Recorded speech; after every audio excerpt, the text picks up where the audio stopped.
Collective Insights is a voyage through topics and technologies revolutionizing human well-being. Groundbreaking approaches for a better world and a better life await you. Welcome to Collective Insights.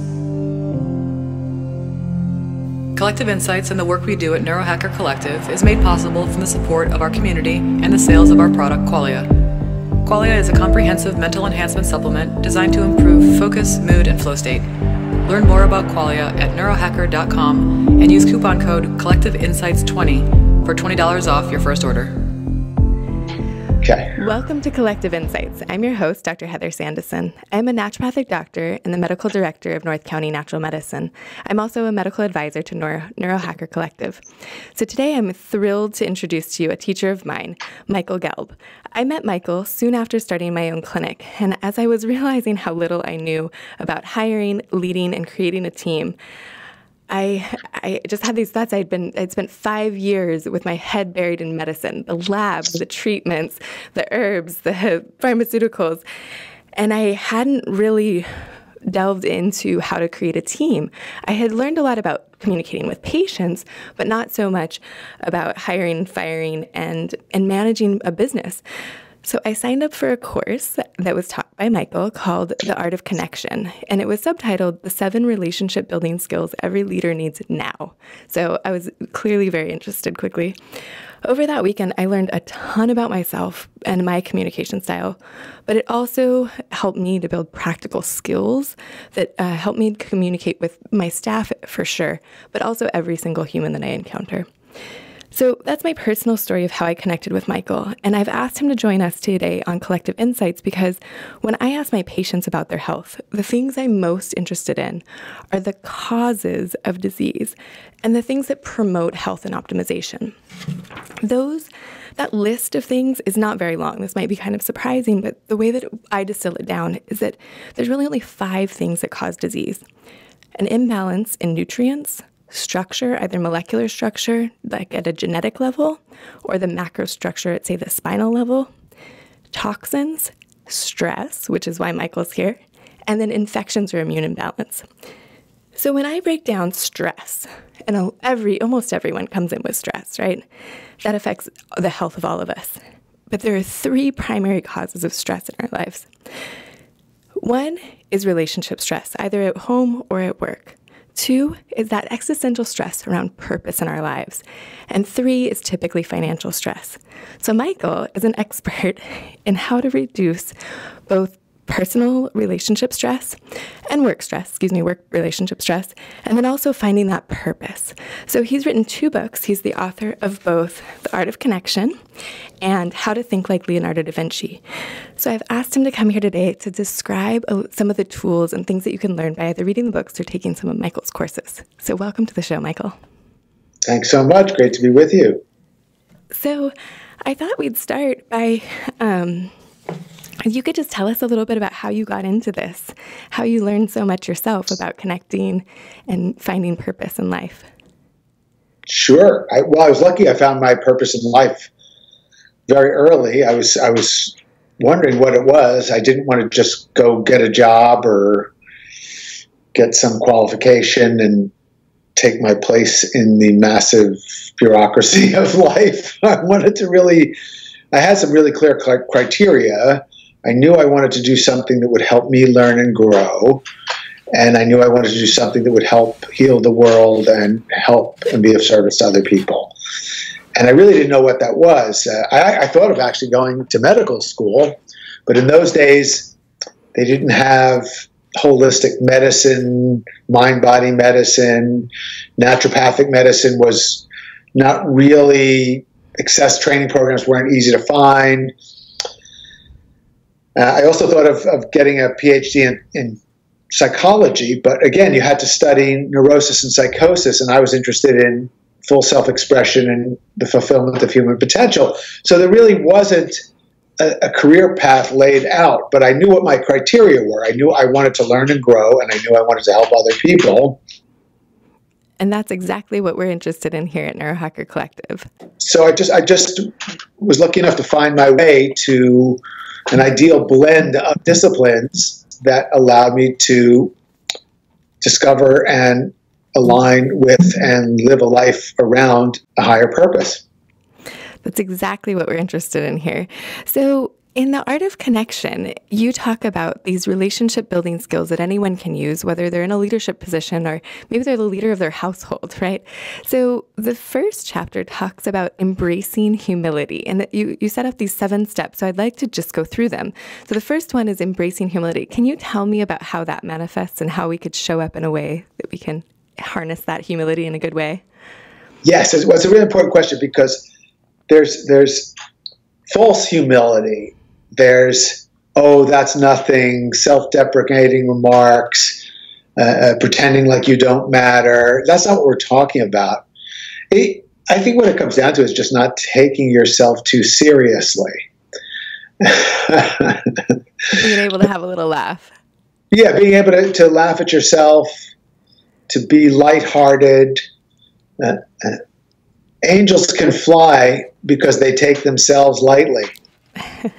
That's a quote from G.K. Chesterton, which I love.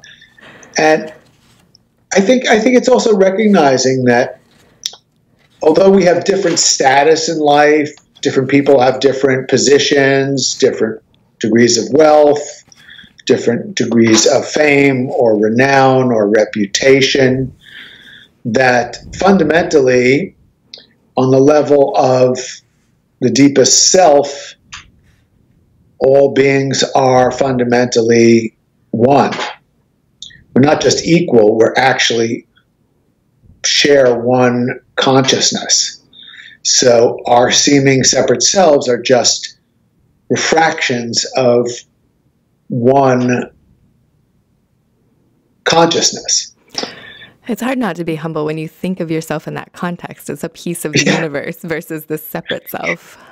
Well, and if you think you're really this, fabulous separate self and whatever, then what happens when that dies, which it definitely will? In other words, the illusory temporary self is just a little sneeze of the universe. I mean, it's not, it's so temporary, obviously. We're not certain of many things, but one thing we're certain of is these bodies will not be around indefinitely. So humility, you work with a lot of CEOs. You do some business coaching for very high-level CEOs on the East Coast. And I just can't even imagine having this conversation with some, head honcho. So can you tell me how that usually goes? You'd be surprised how a lot of the really best CEOs get this. And they have a natural humility, and they treat everybody with fundamental dignity and respect. And it's actually one of the distinguishing characteristics of the finest CEOs that I've been lucky enough to work with over the years. It's also the kind of CEOs that wind up hiring me tend to be more enlightened and more humanistic and more compassionate, and they want support in that part of their own growth and evolution.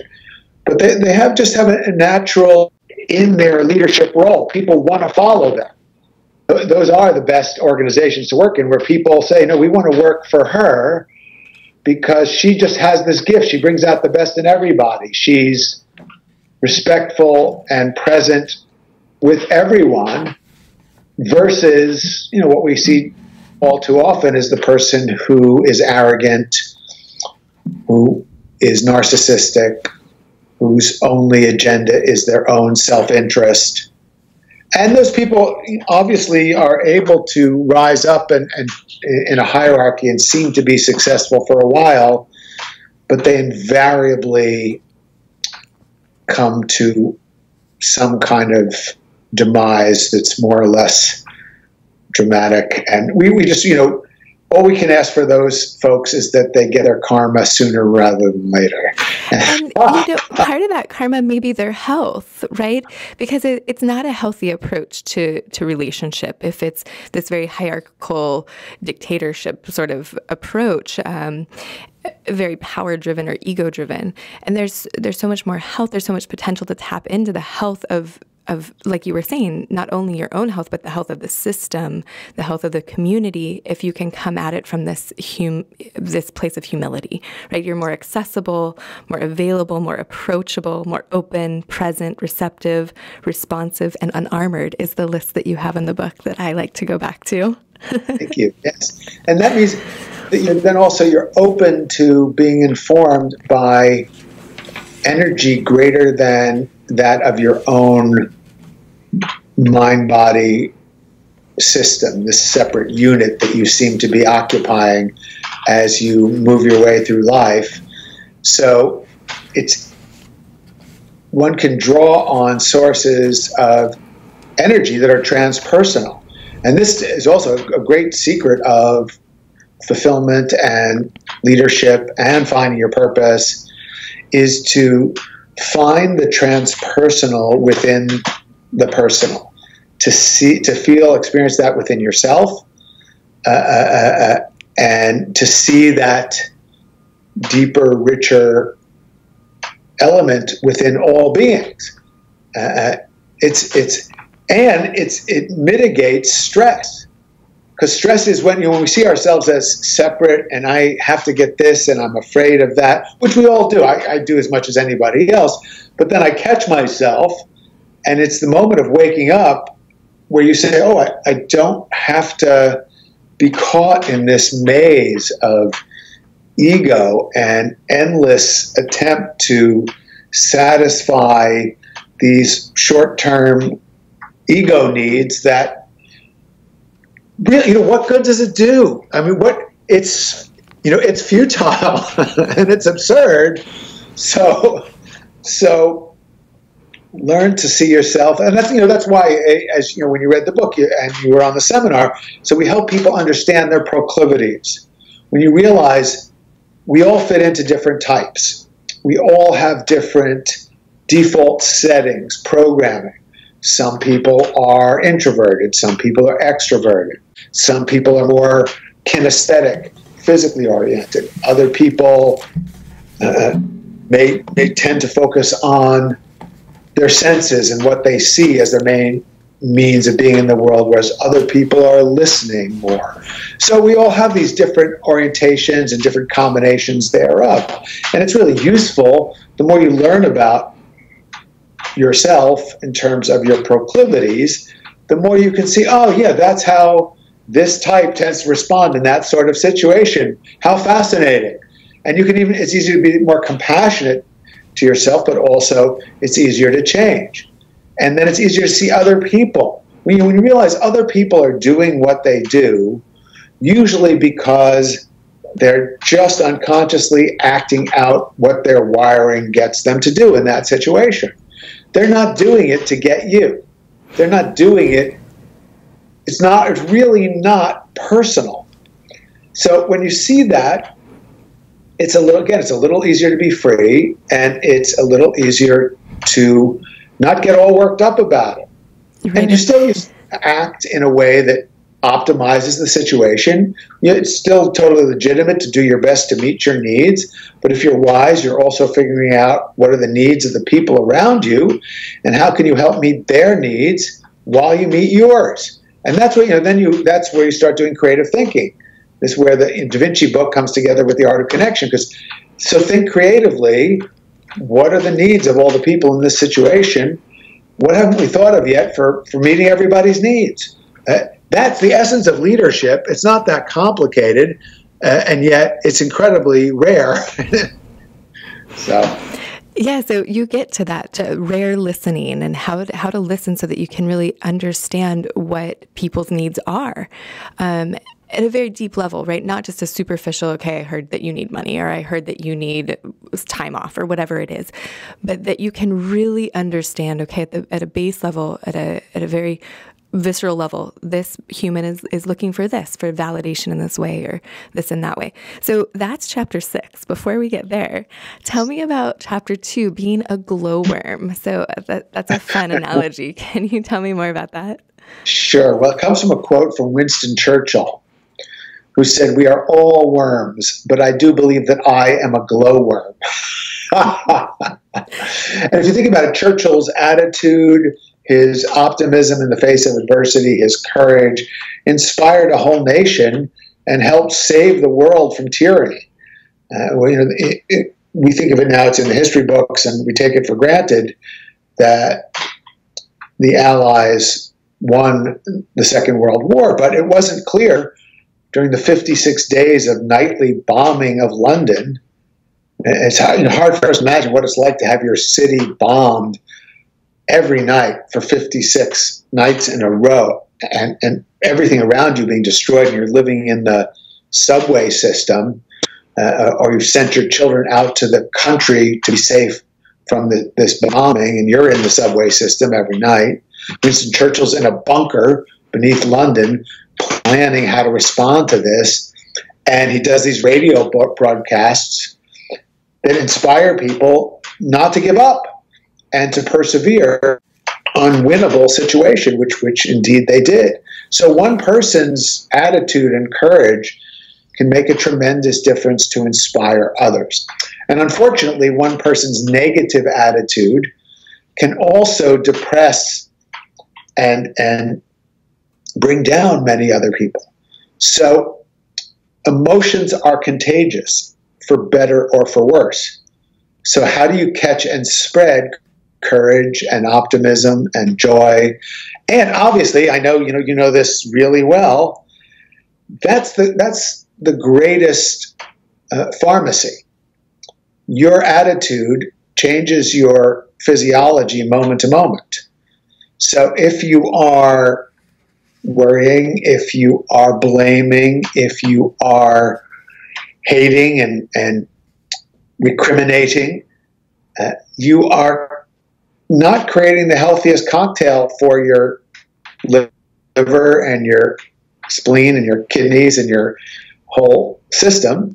If you are being compassionate, if you are forgiving, if you are laughing, if you are blessing, you are shifting your physiology to a much more life-affirming balance. And that's just more powerful than even any natural medication that you can take. Natural remedy, you are creating your own pharmacopoeia moment to moment, and it's more fine-tuned to you than anything, even a brilliant doctor like yourself. I know you know this, that's why we're having this conversation. So if we can get people to have the self-healing attitudes that will sustain and strengthen their fundamental immune system and overall sense of well-being. The other thing then is then they're much more, then if we give them the herb that you found as right for them, it's going to help them even more because they'll be attuned, their system will be attuned to get the benefit. Michael, I couldn't agree more. I tell patients that all day long. The best medicine is meditation, even if that means going for a run or exercise. I think of moving meditation. There's nothing better than that. Maybe food and sometimes diet can be a big player there too. But really, meditation is the number one exercise that you could do to help to strengthen your body, mind, and soul, right? To help you reach your highest potential and optimization. And although I'm not the expert in that, I'm not the one that delivers it, I refer out to it all day long because I could not agree with you more. It's that attitude, it's that way we show up. And also I think that the magic is really it's that space between the trigger and the response. You were talking earlier about how we have these ingrained, learned responses that they don't always feel like a choice, but once we're aware of them, we can make those choices. And we even might have a responsibility to make that choice, to be aware of these patterns, these habitual patterns, and then change them. And yes. And that there's so much freedom in that knowing that, okay, I have this habit and now I can change it. And now I'm going to show up in a different way with other people and in my work and in my life. And my health will be better because of it. Yes. And I want to come back even to something you said about the importance of diet. And of course, it's really critically important, what you eat. And eating a healthy, wholesome diet is a high priority practice for wellness and mediating stress and so on. Having said that, the attitude you bring to what you eat may be at least of equal importance to whatever it is you're eating. You can be eating the healthiest, most natural, wonderful everything, and if you're feeling miserable because you have to eat all this health food, you're not going to be getting the benefit of it. And you could eat things that are less perfect and pristine, but if you pause and give thanks and have a sense of gratitude, and you're savoring the taste of everything, and you're bonding with other people while you're dining, you're probably going to wind up in a much better state. Now, of course, the ideal thing is be grateful, bond with people, and eat really healthy, wonderful things, which is what we endeavor to do in our lives. So I love it. So tell me more about being a glowworm. So Winston Churchill set this great example for what a glowworm could be like. Do you have other examples of people? Like Da Vinci is certainly someone that we can all look up to. Are there other glowworms that you could point us to as examples of this? Well, the simplest example, it's interesting to think of. If you think of the people who inspire you the most, who are the leaders who inspire you the most? Who are the people you want to be around because you feel uplifted, you feel energized? Somebody comes into, the person who comes into the room and your posture changes for the better. And the person comes in the room and people sit up because they're just excited to be in the presence of that person, and they might say something. And just even being with them, you feel uplifted.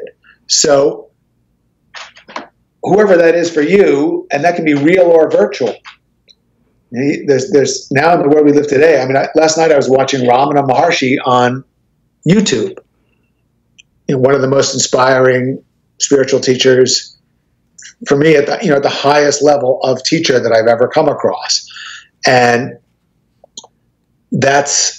so I fill my mind and heart and energy system with inspiring role models. That's when I wrote about Leonardo da Vinci. I wrote another book called Discover Your Genius, where I profile 10 geniuses. So we are designed to learn by imitation, for better or for worse. So I was at the hotel the other day, and I was giving a seminar in Philadelphia, and I want to go down and have coffee in the morning. But in the coffee place, they have the TV playing with the CNN and Fox News on. And it's toxic. I don't want to see that. I try to curate my life. So I don't what the default setting of our society. I don't want to see. But just as important as what I'm eating, it's the nutrient for my psyche. And the default setting of that is war, crime, violence, misery, and stupidity. Show me the last time you just randomly turned on the TV and there was something beautiful, intelligent, inspiring, elegant, exquisite, uplifting. So that's all. I don't want to. So I purposely don't look at it. I just get my coffee and I go to a beautiful place and I meditate a little bit. I have a moment of gratitude. I taste the bite of my coconut almond delicious thing and the yummy delicious coffee. And you have to be, so you're doing this for yourself all the time. But because I was there to lead a seminar on leadership.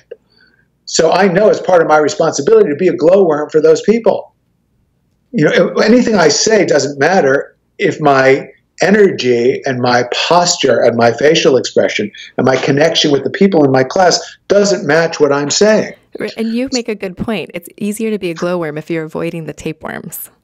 That's right. Thank you. Yes, that's so avoid tapeworms. Avoid the people who suck your life energy, who are crazed narcissists, and learn to expunge them from your life. Avoid being an enabler. Avoid making excuses for them. Avoid and really add the beauty and the mindfulness and that space, yes, and the good food and the good people. Those other glowworms, yes, attract the other glowworms. So yes, and that's how you become one by being around them, and the more you're around them, then the more you're consciously embodying that. And it's so great that you can do that virtually now. I mean, I watch, a night before I go to, last night I watched Ramana Maharshi. In the course of the last couple of weeks, I've watched documentaries about Churchill, about Michael Faraday, great discoverer of electromagnetism, about Isaac Newton. I watched... and you have that choice. You can watch that instead of watching CNN or Fox or all of these news programs. Free. Or you can do it on YouTube, right? Or Law and Order. Even they stress me out, so I can't watch it. But there's all these shows on TV that they're very. They create a stress response, right? Kind of by design, because it's a little bit addictive. But you can choose not to do that. You can choose to look at things that are more uplifting. So, and that's part of attracting glowworms around you and being one yourself. Correct. So then chapter 3 is the 3 liberations. So the first one, freedom from like and dislike. Will you go into that a little bit? Sounds like some judgment. Well, it's weird, the world we live in, if you're online, everything encourages you to either click on this or this. Everything, like it or don't like it. Yeah. Oh, I got to get so many likes on my page. And of course, I get it. You want to attract people to subscribe to whatever you're promoting, and that's all fine. Just that like and dislike is an immediate, automatic, reptilian brain response towards your environment. Our most fundamental program is this good for my survival? Is it not good for my survival? Which has certainly served us at one point or another. And it's not going away either. So it's just you don't want your whole life to be run by what you like or don't like. It's a very low level of consciousness. It's very limiting. Doesn't mean you can't refer. It doesn't mean you can't listen to the music you like or eat the food you like. Of course not. But take off that limitation of your perception of the world. Notice if you like it or don't like it, but then explore it. Be more conscious, more aware of the world, free from that filter. You can still decide what you want to do or not do based on moving towards like and away from dislike. That's fine, but be aware that you're doing it. That's really the coaching here, is wake up. Right. Again, it's those ingrained, those habitual patterns. If we can be aware of them, then we can really assess, okay, do I really not like that? Or does it just make me a little bit uncomfortable because of some habit or some preconceived notion, right? And that if I take a step back and instead of deciding, oh, I don't like that, I explore it a little bit, there's a window that opens there, a window of possibility that opens where potentially I could be exposed to something new that I didn't know existed, right? That I used to be shutting out just out of habit. Yes, well said. Very, very well said. Thank you. And then the freedom from taking things personally, the second liberation. You touched on this already, but tell me more about this. Sure. Well, it's probably the single greatest stress management methodology is just don't take it personally. It's not about you. I'm a hot reactor, passionate, emotional person who tends to take everything personally. And so I've learned that I'm just way happier if I can step back and remember or recognize that people do things because of their wiring. Then it feels like it's about me and that it's either inconsiderate or obnoxious or hurtful in an intentional way designed specifically to bother me as much as possible. But it isn't really. I'll tell you a funny story about this. So I have this old friend, and we had a falling out many years ago.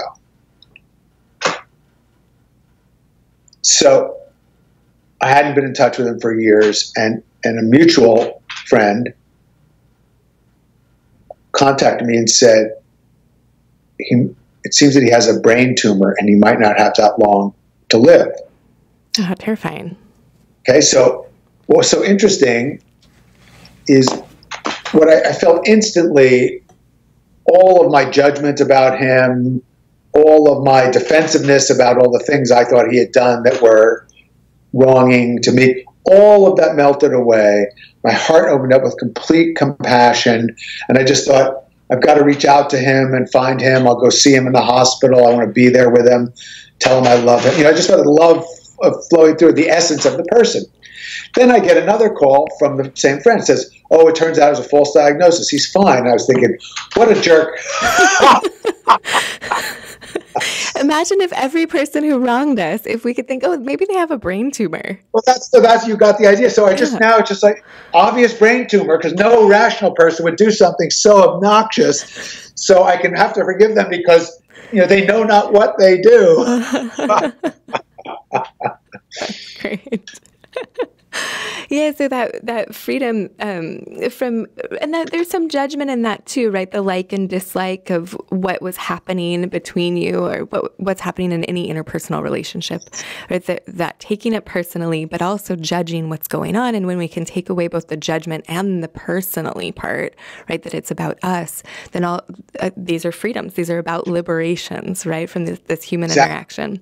So there's judgment doesn't go away. The tendency to judge doesn't go away. But once again, we can watch the judgment taking place, and now there is a conscious witnessing presence that can then direct your response, so it's not based on taking it personally. It's not based on the judgment, but instead it's based on wisdom. Instead it's based on compassion. Instead it's based on the values that most people say they believe in, but don't act on because they take it personally and they're acting based on judgment. So, great.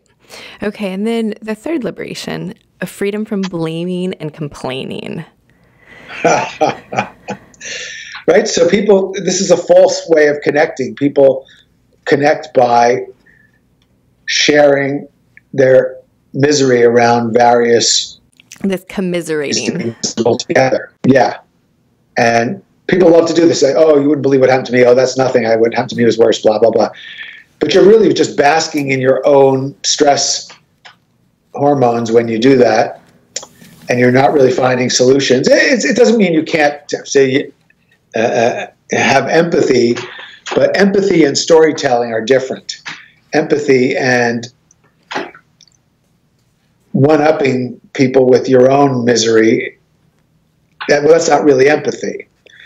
So, again, notice the tendency to want to commiserate and instead ask, well, what can we do to improve the situation? Yeah, and it can be a bit of an indulgence, right? Like, oh, okay, somebody's talking about what's making them miserable. Maybe I'll help them to feel like they're not alone in this, or something like that. Yes. And I get to share my story. But if the goal is really productive communication, then really it should be about getting out of the misery, right? And what are the solutions? What are the creative solutions? So freedom from that will help us get there. And if you occasionally, I hope it's okay, because I do this occasionally with my girlfriend. Sure, I'm really tired. It was a long week, right? So I don't want to be too hard on everyone, or myself maybe. But that. So if you tell me, no, what's interesting, you tell me I'm really tired, it's been a long week. I could say, yeah, me too. You wouldn't believe it. Or I can say, how can I help you recover? What would bring you the most energy right now? Is there any, what do you need? How can I help? Right. And then, right. So I'm tuning right into you. What or I could different experience, Michael. I have to just reflect that, like, just hearing you say that was, and I don't, actually my week's been great, but just hearing you say that, there's a relaxation in my body that if I take a minute, like, my shoulders just relaxed. Yeah. And this is even just kind of like role play right now, right? It's not even a real situation. Can you imagine? Yeah. In terms of how we respond, or just the other thing to learn to train to do is just to be present. That's the beginning of everything, is just to be present with, in the real moment, what other people are sharing without having to do anything about it. So that's a very important capacity to have and to cultivate. It's maybe the most healing thing in its own right, is when someone giving advice or doing anything other than just actually really listening and tuning in. It's really creating that space. Yeah. Yeah. So, chapter 3 was about those 3 liberations. And then chapter 4 goes on to transcending fixations.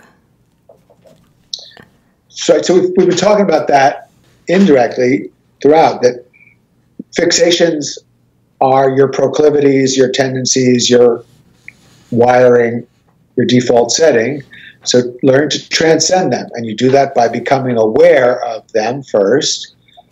And then I like to joke, because I'm a big Seinfeld fan, about the classic episode where George realizes that the secret to life is doing the opposite of all of his natural instincts. It turns out that this is actually a powerful secret of personal development. In Jungian psychology, it's learning about your inferior function, the aspect of yourself that's undeveloped, and learning to develop that undeveloped aspect. So on the simplest level, if you're an introvert, you want to learn to do the opposite and go introduce yourself to people, engage in conversations, get out of your habitual modality of just retreating to be by yourself. And if you're an extrovert, do the opposite. Learn to be quiet and let other people speak. Learn to have times of silence. And I can see why this comes after chapter 3, right? You have to be free of that judgment of the like and dislike. You have to be a little bit okay with some discomfort to be able to try this on. There, you got it. You got it. So, cultivating versatility is a big piece of this, right? So that in any interaction, you're not just going back to that default mode, but you have options in how you interact. And so that person, go ahead, please. No, yes, that's really important in leadership, because as the workforce becomes more and more diverse, you have more and more different kinds of people, and they might need to be led or managed using different styles. So one person needs a lot of emotional connection and encouragement. Someone else just wants the facts, tell them what to do, give them the measurables, and that's all they need. Someone else needs some coaching and guidance in order to improve. Someone else wants you to just inspire them and give them the underlying principle. And even I think, as you say this, I think about my friends who have multiple children and how different each of the children are. In your own home, in your own family, you have that crazy uncle, and then you have, your cousin who you're closest to, and then there's the kids, and each one of them can have these vastly different personalities. But if we can cultivate that versatility, then we can connect with each of them. It's in parenting, it's in personal relationships, and obviously in a professional situation, the ability to shift. And this comes in when you're able to be present with different people, tune into them, see what they really need, and have the versatility within yourself to respond in that way, instead of the old-fashioned thing, well, we'll do it my way or the highway, and blah. I mean, that does not work in contemporary organizations. Right. It's very limiting, and probably would limit someone's success as a leader. So this greatest point of leverage, you talk about the Costanza principle of doing the opposite. I know you've taught so many seminars and probably have some really funny stories. Has anything really hysterical come out of this that you can share? I mean, related to doing the opposite. Well, even the George in that episode, I've watched a bit of Seinfeld myself, but he has this like ridiculous experience when he does the opposite. Well, yes, he's at the diner, and there's a very attractive blonde woman sitting at the counter, and Elaine says, "George, that woman just looked at you." And George says, "Well, what am I going to do? Bald men who are unemployed and live with their parents don't go up and speak to strange women." And George says, "Oh my God. Okay," and he summons the courage and he walks over to her and he says, "Hello, I'm George. I'm unemployed and I live with my parents." And she looks at him and says, "Hi, I'm Victoria." So do the opposite. Says, you never know where it might get you. He says, "Jerry, I'm telling you, this is my new religion. From now on, I will do the opposite." I love it.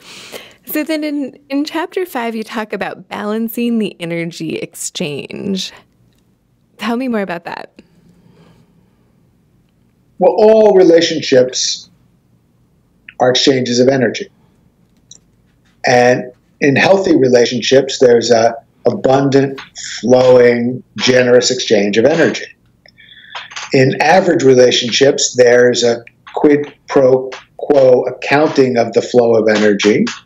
And in unhealthy relationships, it's every person focusing on themselves and trying to get as much as possible for themselves without consideration of the other party. So the last one is like hell, the middle one is like purgatory, and the first one I talked about is like heaven. So where would you like to live? Right. I live in heaven. And in heaven, everyone is caring for everyone else.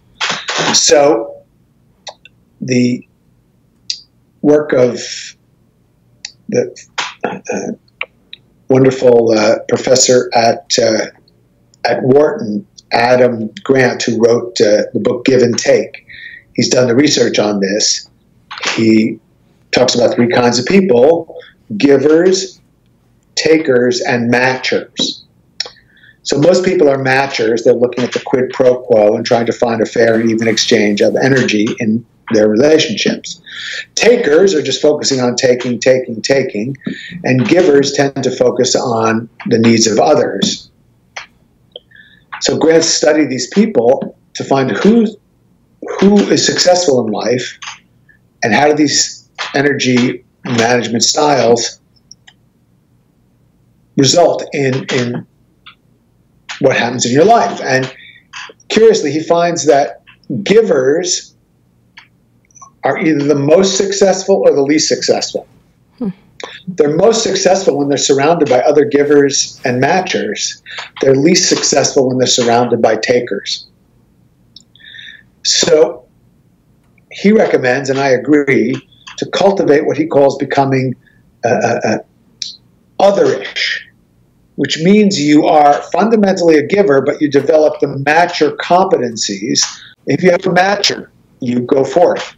But if you're in a situation where you're giving to a taker, be very cautious.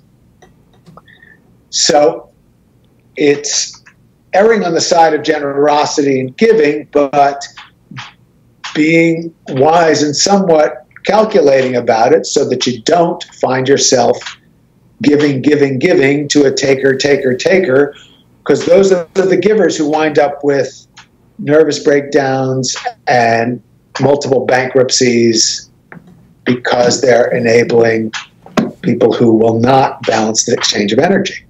And this is in your love relationship, family relationships, work relationships. You want to just cultivate this quality and surround yourself with people who appreciate what you give to them and feel grateful and respond by giving to you in a way that leads you to appreciate them and feel grateful.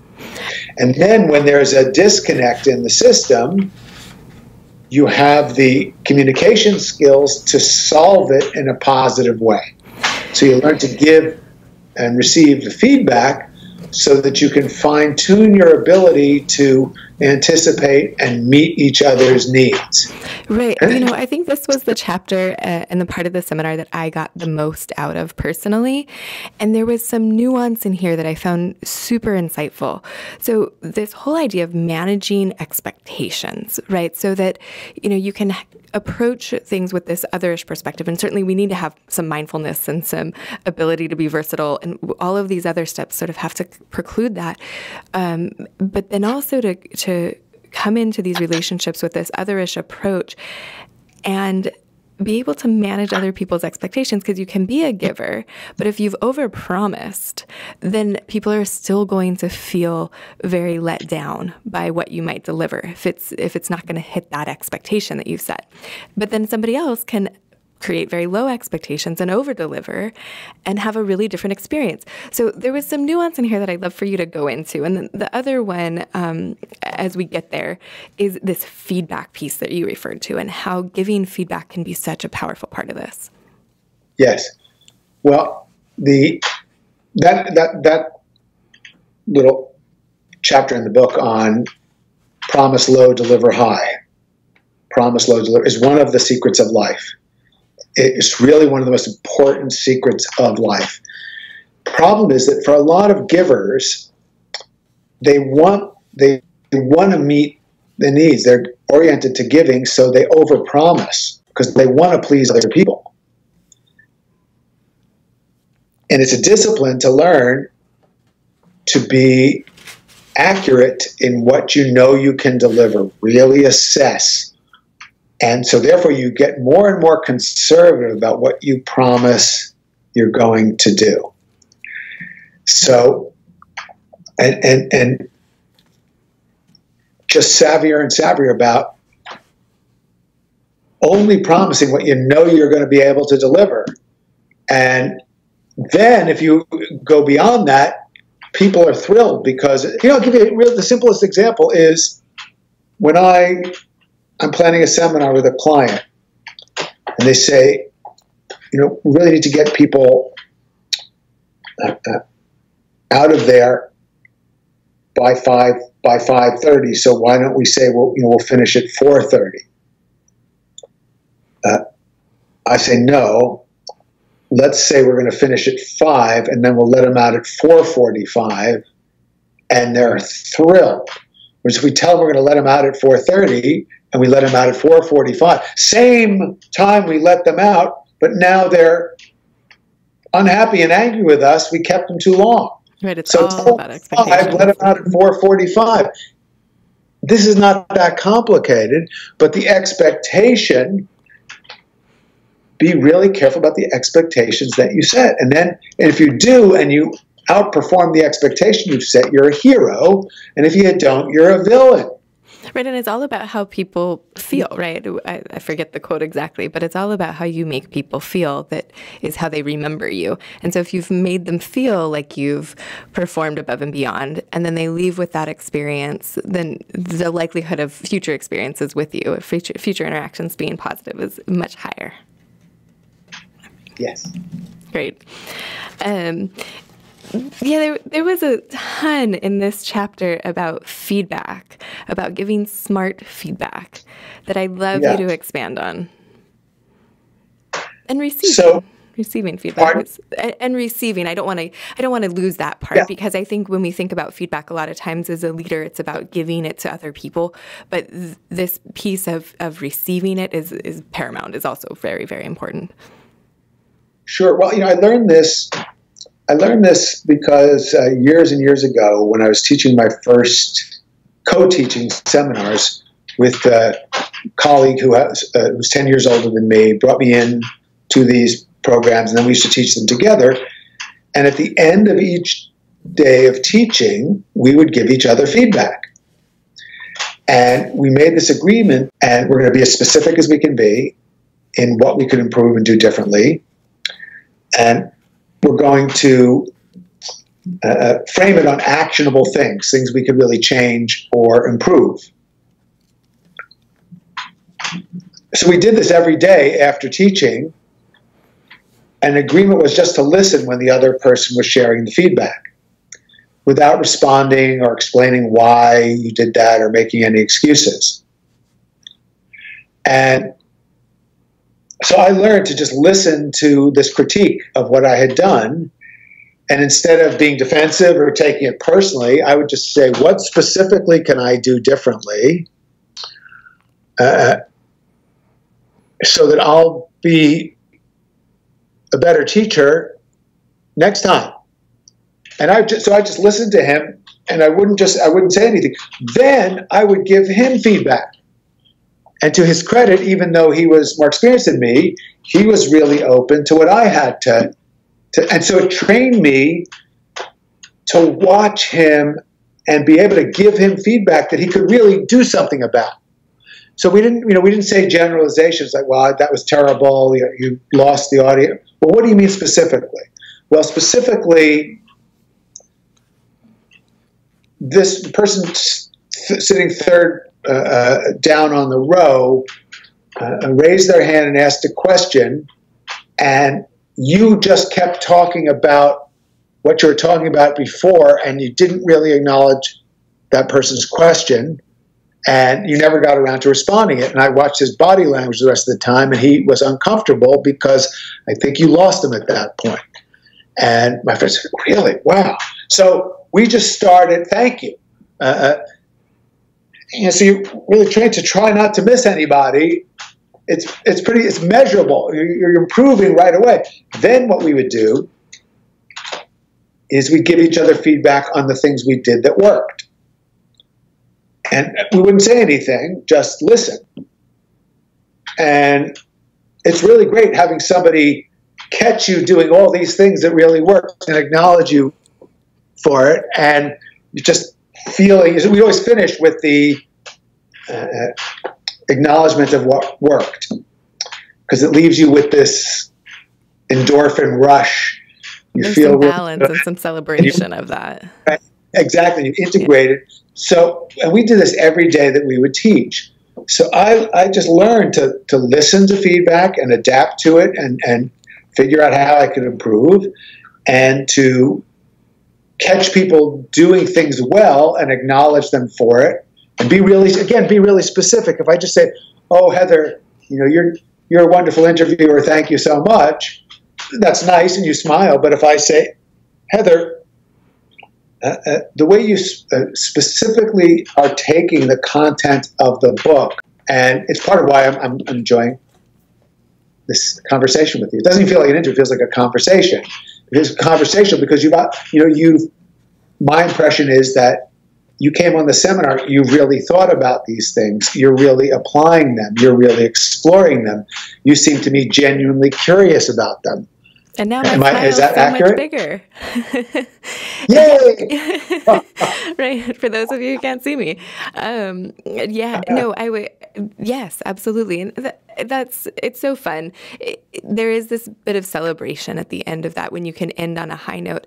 I had an experience when I was in medical school where we would learn physical exam techniques, and we'd go up and there'd be an instructor in the room, and it would be a small group, 4 to 6 people, and we'd be doing physical exams on each other. And I remember for like the first few weeks of it, I was like, oh, stop telling me what to do. I was feeling very irritated by the feedback and by what I felt like was an intrusion. And there was one day where it all switched, where I was like, oh my God, this is what I'm here for. This is what I'm paying for, is for someone to give me that critical feedback. And my whole experience of feedback changed after that. And I began to seek it out. And I think that you make such a good point. It's about the quality of the feedback, right? If it's like, you're not doing that right, then that's not very helpful. But if it's more about like, oh, you can push a little hard in this context, it was an abdominal exam that we were learning to do. And I remember I was struggling with it. I was like, I'm not really sure. Am I feeling the liver, or am I feeling the spleen? Am I feeling what I'm supposed to be feeling? Am I pressing hard enough? And I realized how valuable having someone there who was watching, who was experiencing it, the patient on the table at the time, how getting that direct, specific, in the moment feedback would change how good of a doctor I would be, right? And we can apply this to everything. Wonderful, wonderful. And see, that's what I mean about you giving, that's a really specific, detailed, lively example of what the book is all about. And there's another way that this applies for people in the healing professions. Because I often find people in the healing professions that are very caring, but the way they use language sometimes has the opposite effect of the healing that they're trying to facilitate.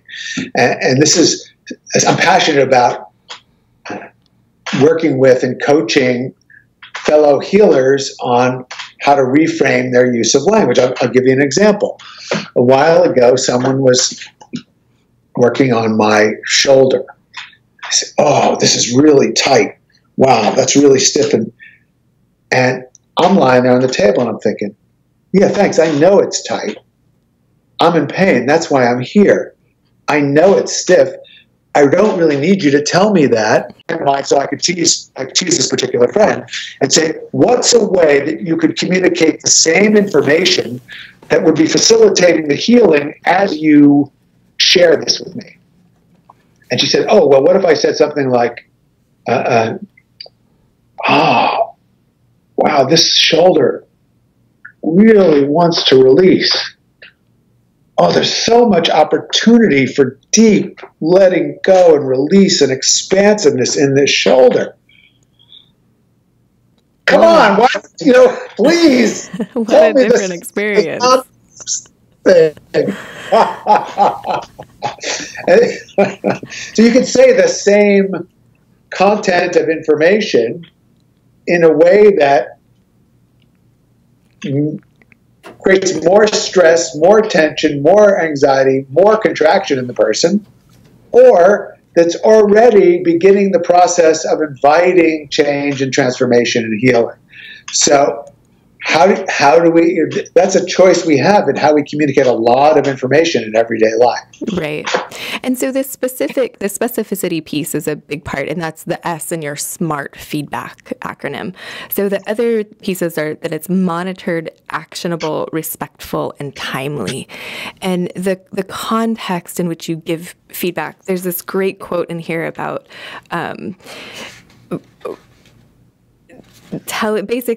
you'll have to correct me here, but it's about praising people in public and then giving them feedback in private. And yes. How when we talk about feedback and we want to encourage this sort of thing, this is the art of communication, right? But that where that happens, the context in which that happens is so important to how it's going to be received. Anybody who's in any kind of relationship, if you've ever said anything to your partner or your spouse that might be perceived as critical, and there's at least one other person around, the fallout from that has probably cost you lots of energy and a lot of work to... If not your relationship. Yes. Because even being with one other person, that's in public.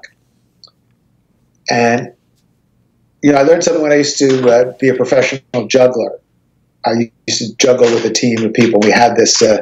rule, which is always make your partner look good. If they make a mistake, you cover for them. In public, you want to be perceived as a good friend, spouse, leader, boss, colleague, subordinate. You look after the dignity and the face, as they call it in the East, of the people you're interacting with. Then, if there's some important information that they need in order to avoid getting into a challenging situation in the future, to learn from some of the things they could have done differently, then you take them aside and find a time and get them to agree to listen, and you share the feedback in a way that is... See, what makes it respectful is you're giving feedback because you want to help the person grow and learn and improve and develop. So it's that intention that it's not putting someone down. It's not making someone feel less than. It's about really like, hey, I want to invest in you, and I think that this could be helpful. Yes, and if you get good, when you get really skilled at this, people want you to give them. People are always they're asking me for feedback all the time. I mean, will you watch my presentation? Will you read my chapter of my book? And I'm actually super critical. I mean, if you want me to, if you want to cook a dinner for me, I can critique it for you. If you want to serve me some wines, I can critique them for you, or chocolates or Chinese teas. I'm very critical because I have really high standards in all of these things. Having said that, I'll tell you my take on how you could improve what you cooked for me, but I'll do it in a way that you're going to feel really good about yourself and what you've done, and that you're in this process and this journey of, excellence in cooking. That's just so. If you can say it's not that I'm not going to tell you what is less than ideal from my perspective. It's just the package it comes in. Yeah, and my joke. This is true though. I mean, I never lie about food, because you might serve me the same thing again. If I tell you, oh yeah, that was great, I come back to your house, I got to eat the same crappy thing again.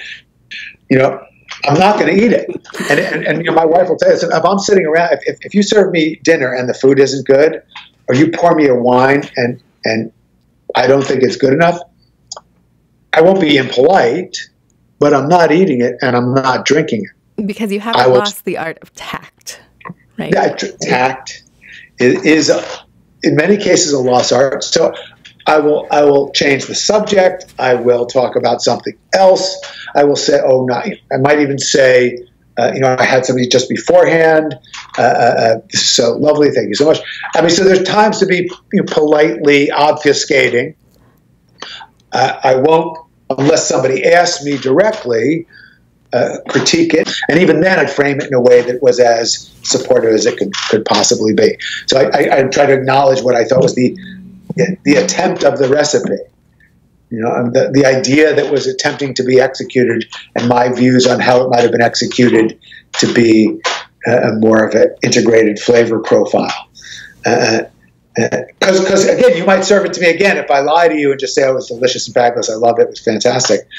You say, oh, good, we're making your favorite, come back again next week. Then you're in for it.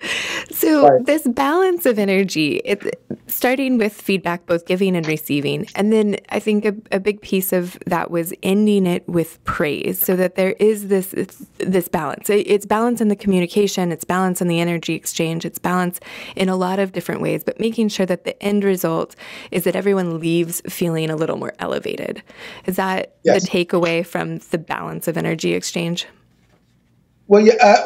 These go together. This is how feedback goes along with, but it doesn't mean you necessarily always finish with praise. But you do always finish with encouragement. Encouragement is different than praise. So praise is whenever you can offer praise appropriately, most people love it. And take that opportunity. It's fun to get skilled at. I love if I can see something about somebody, acknowledge them for it, and they give me this. They say, "Oh my God, thank you so much for saying that. That just means so much to me." Nobody's ever actually said that to me before. I mean, it's love, because we experience love as somebody saw you, they saw who you are, and then they expressed it to you. What a wonderful skill to develop. Having said that, sometimes there may not be much that's praiseworthy, and you have to stretch. But encouragement is different than praise. It's complementary. Encouragement is a general statement that you believe in someone, that it encourages them. It helps them have the heart, the courage to continue cooking or public speaking or writing, even if you wouldn't rank the meal or the speech or the essay they just wrote at the level that they're aspiring to. Gotcha. And this comes in the context of that creating otherishness, right? Because giving that praise it's very generous. It is an act of otherishness, right? To take the time, to have the tact, to give the specific feedback. It's not effortless. So putting in that time, like you said, this is an act of love, and it comes with that intention. And this is part of creating that otherishness versus the giver, taker, matcher. Yes. Yes. Gotcha. Yes, it is. Okay, so you alluded to the rare listening, the art of communication, right? This would not be anywhere near complete if we didn't talk about the aspect of listening. And you kind of talked about it in the context of, I think you were referring to it in the context of how to understand what someone's needs are, so that as a leader or as someone who can influence a situation, we can make sure that everyone's needs are met. And it's not a zero-sum game, but really where everyone can be elevated together. Everyone can get what they're needing and more, potentially, as there's creative ideas around what we can create. Yeah. Getting creative, I guess. So can you dive into what being a rare listener is? I love how you use these acronyms because it makes it a little easier to remember. And then when you're in that moment where it's really stressful, you're like, okay, check the boxes. Am I getting through all of them?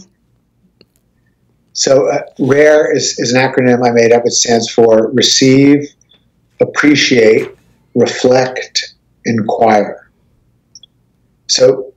And it's rare. It's a rare experience for people to feel that someone really listened to them. Everybody thinks they're a good listener, just like they think they're good at driving. But they're not, and they're not. So how do we get better? Right? So first, just to receive, to be present. Well, actually, first thing is, before we even talk about rare listening, it's to assess the timing, the relationship, the intention, and the place you're in. It's another acronym I made up, TRIP, timing, relationship, intention, place, to assess the context for the type of listening that's appropriate. So sometimes you really do want to give your attention and listen to somebody, but it's not the right time, or it's not the right place. Sometimes the relationship doesn't justify you giving your full attention for a significant period of time. Although you want to be generous and err on the side of being as gracious as you can be, as often as you can be,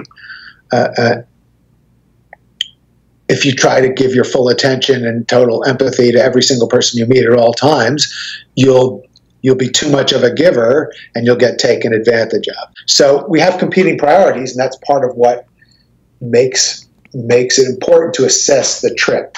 Timing, relationship, intention, place. Then when you decide you really want to listen and do rare listening, you have to be present and receive what the person is sharing. And the more you do so in an appreciative manner, and this is looking through to the essence, to the soul, to the core of the person, and then being able to reflect back what they said. It doesn't mean repeating their exact words, but it's just reflect back the essence of what they said. And the simple test for that is to ask the person, have I accurately understood and reflected back what you shared? And it's great when somebody say yes. And I like, if you really want to be skilled at this, you say, is there anything else? Is there anything else? Until the person really feels, no, you really listened to me. And the inquirer is, that's the inquirers. You ask them those questions. And that's a rare, it's simple. It's not complicated, but it requires full presence, and it requires that, there's even a wonderful discipline called appreciative inquiry, which is this process of curiosità, where you're using the respectful questioning process to deepen your listening and your understanding of those around you. And it creates solutions. It generates, this is one of the most powerful points of the art of connection, is that these processes, when you really connect with other people, you create a context where problems often solve themselves. Right, and some of this also comes through the nonviolent communication books that you had discussed at the seminar as well. You had a new name for it. Remind me, what was your... Oh, yeah. So NVC, Nonviolent Communication, it was created by Marshall Rosenberg. So I call it martial arts. I love it. In the seminar, you referred to nonviolent communication, and you have another word for that, or another term for that. Would you explain how nonviolent communication overlaps with this chapter? Sure. Well, nonviolent communication was originated by Marshall Rosenberg, so I like to call it martial arts. I also refer to it as new context communication, because it's the kind of communication that's more appropriate to a less hierarchical, more diverse workforce, an organizational structure, which is increasingly what we see in the world today. So we grew up learning to use language in a hierarchical, top-down, be right, don't be wrong, be good, don't be bad, and so on. And those terms aren't necessarily as useful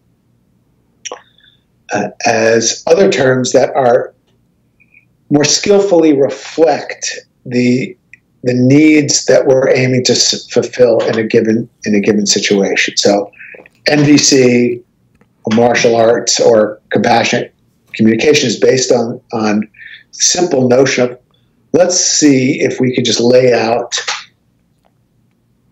an observation about what's happening, something that affects our well-being, without judging it or framing it in terms of like or dislike.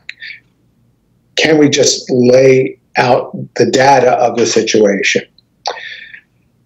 Then, what feelings arise in response to that, and what needs are underlying those feelings?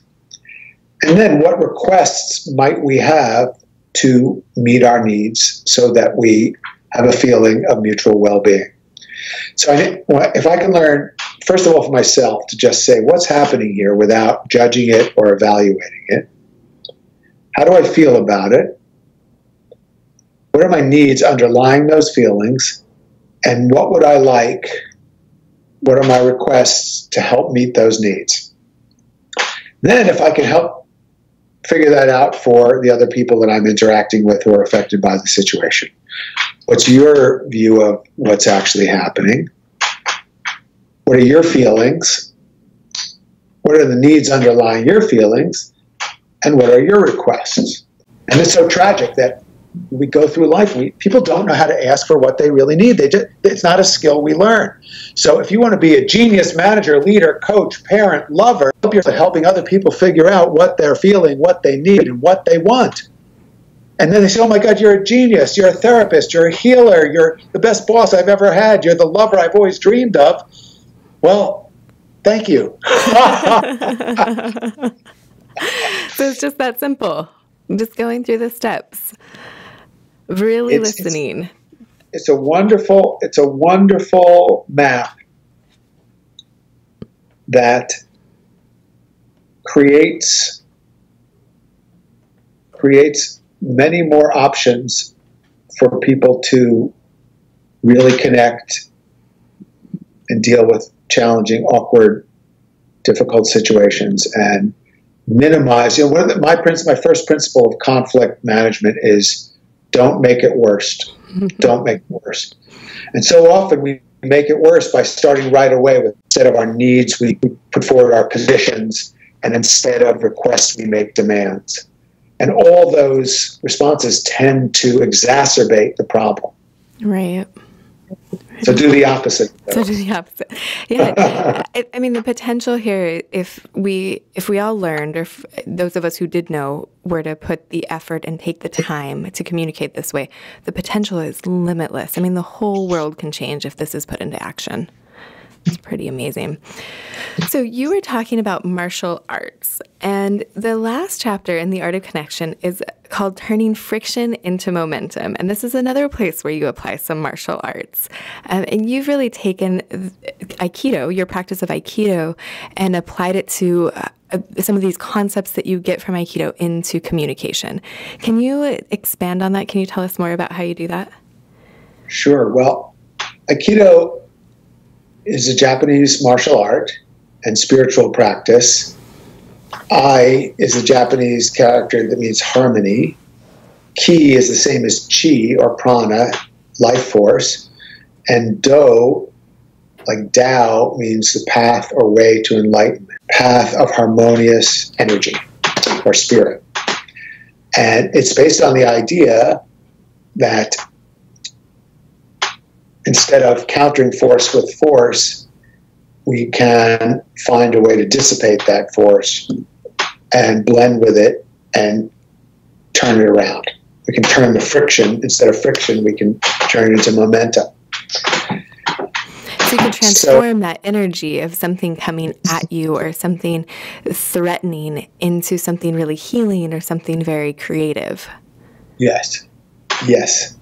So, and in order to do that, you have to learn how to not take things personally, for one thing, and to remain centered in the face of challenging circumstances. So it's not that you don't lose it, but you have to get it back really quickly. And the it we're talking about is your centeredness, your balance, literally your physical balance, which goes hand in hand with your emotional and mental balance. So this is part of the genius of Aikido. It teaches you to maintain that poised, meditative state when people are grabbing you or pushing you or hitting you, striking at you. And of course, beginners, these attacks are done in a very minimal way so that you can slowly develop this. But as you get more advanced, people really come at you, and you learn to stay balanced and dissipate the energy of that attack. And it's really fun. It's really cool. And it's a great metaphor for the interpersonal conflict and difficulties.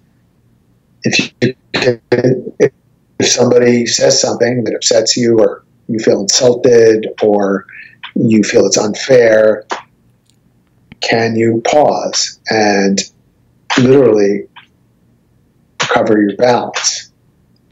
I remember you mentioning that in the seminar, that it's not that you don't get thrown off balance. That's not the point. The point is, how quickly do you regain it? Yes, exactly. Yeah. And recover. When you're skilled, you get back to that center faster than anybody can see, right? The perception is that you don't lose your balance, even though you have. But it doesn't influence the next steps, the decision making, the interaction with the person, whatever it is that's coming next doesn't get influenced by that feeling off kilter. Yes. So and you even empathize with the seeming attacker. So you understand where they're coming from. The more you understand the quality of the energy and the intention of an attack, the better you can counter it, even if you want to use less ethically advanced responses. Expand on that? Well, in other words, if you throw a punch at me or insult me and I lose my cool, I probably won't be as good as insulting you back or punching you back. But if you throw a punch at me and I stay really centered and I move out of the way so I have an angle towards your center line, I'm in a position where it's easier for me to break your ribs or hurt you. Or I'm in a position where it's easier for me to come up with a really witty, nasty insult if that's what I choose to do. But you have the choice. So that's why the other chapters come first, right? So that we have empathy and tact and all of these other things. The point is that if you're centered, you're better able to choose your response to an appropriate to the situation. Mm-hmm. Instead of being reactive. instead of just being in automatic fight, flight, hunkered down, unconscious mode. Gotcha. Yeah. So learning to be centered under increasing levels of stress, or to recover your center, as you explained, is a really important skill. It's one of the most important skills in life. Yeah. And Aikido, Tai Chi, Qigong, these are methodologies that teach this in a very effective and enjoyable way. Then you have the option to be empathic. Then you have the option to say, what are the underlying feelings and needs and requests that this person would make if they were in a more centered state and a more inwardly free state themselves. And perhaps you can find a creative win-win solution to the problem. What I so appreciate about your book and what you've shared today is that this is happening in the context of life, right? Like life happens, people come at you there, we interact, we have to be able to interact with people who aren't seeing the world through our lens. And that if we have these tools and if we're putting them into place, we're using them effectively, then there's so much potential we can tap into and we can de-stress, right? There's creative solutions that can come out of what might have been a very negative experience or a negative interaction, and we can find ways to harness that energy and really move it. We're not assuming that, oh, life is all hunky-dory and like everything's good and we're all in perfect relationships. We're assuming in this book that like there's going to be stuff to grapple with, and here are the tools. Here are the tools that you can try on and see how they work. And as you use them more and more, you become more and more skilled at applying them, and maybe even get better and better results. Learning to not take that personally and be curious about the person's response, and I trained myself whenever anybody would disagree or say something challenging to empathize with them. And I'd look for something in what they were saying that I could actually agree with. And I would reflect that back to them, which almost invariably disarms them.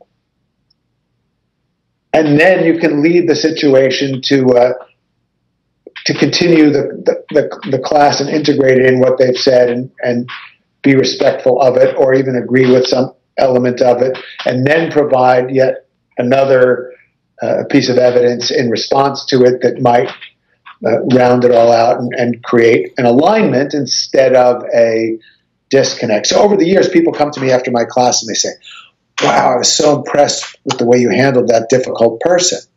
And I say, I'd say, what difficult person? Because if I'm in a class and I paid my money, if you come to Esalen and you pay your money and you're there for the weekend, I mean, it's nice to look at the whales and everything, but you want to have a good class.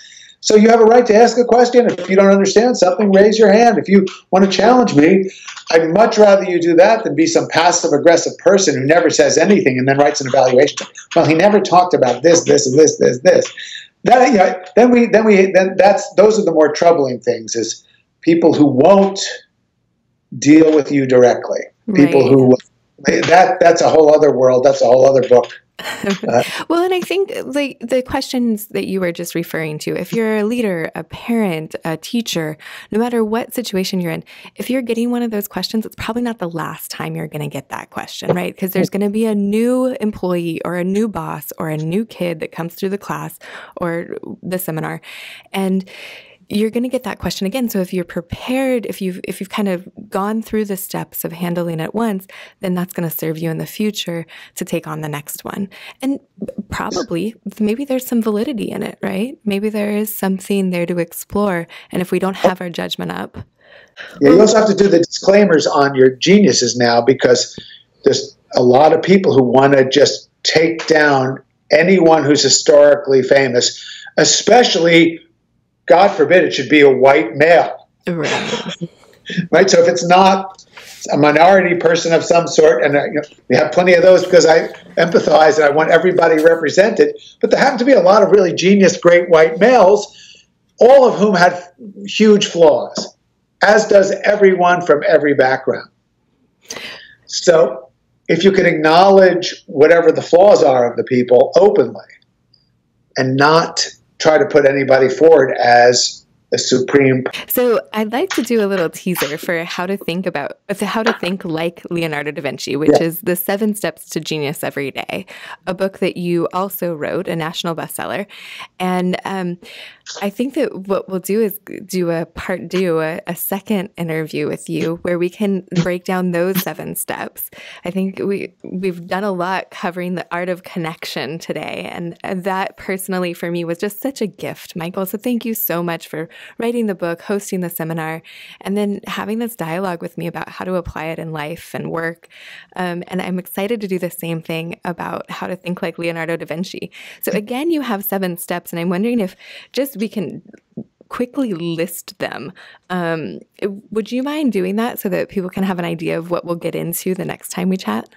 Sure. Well, we should also contextualize it and say that How to Think Like Leonardo da Vinci actually came out 20 years ago. This week. Oh, congrats. It's a 20-year anniversary of the book. And then I wrote Innovate Like Edison with Thomas Edison's great-great-great-grandniece. Oh. And I wrote another book called Discover Your Genius, How to Think Like History's 10 Most Revolutionary Minds. So I had written, and then I wrote another book called Creativity on Demand, How to Ignite and Sustain the Fire of Genius. So I wrote all these books about creativity, innovation, and learning from geniuses. The reason I wrote The Art of Connection is you also need to be a genius in communication and relationships if you're going to apply creativity and you're going to apply innovation. So that's why The Art of Connection, that's where it fits. The previous books, so How to Think Like Leonardo is my favorite role model for creativity. And the 7 Steps to Genius Every Day, I'll say them in English. In the book, they're in Italian. To awaken your curiosity and strengthen it as you get older. To cultivate the ability to think for yourself, be a critical thinker, and appreciate beauty in your life. To embrace uncertainty and learn to cultivate your intuition. To balance and integrate the logical, analytical part of your mind with the more imaginative, intuitive part of the mind.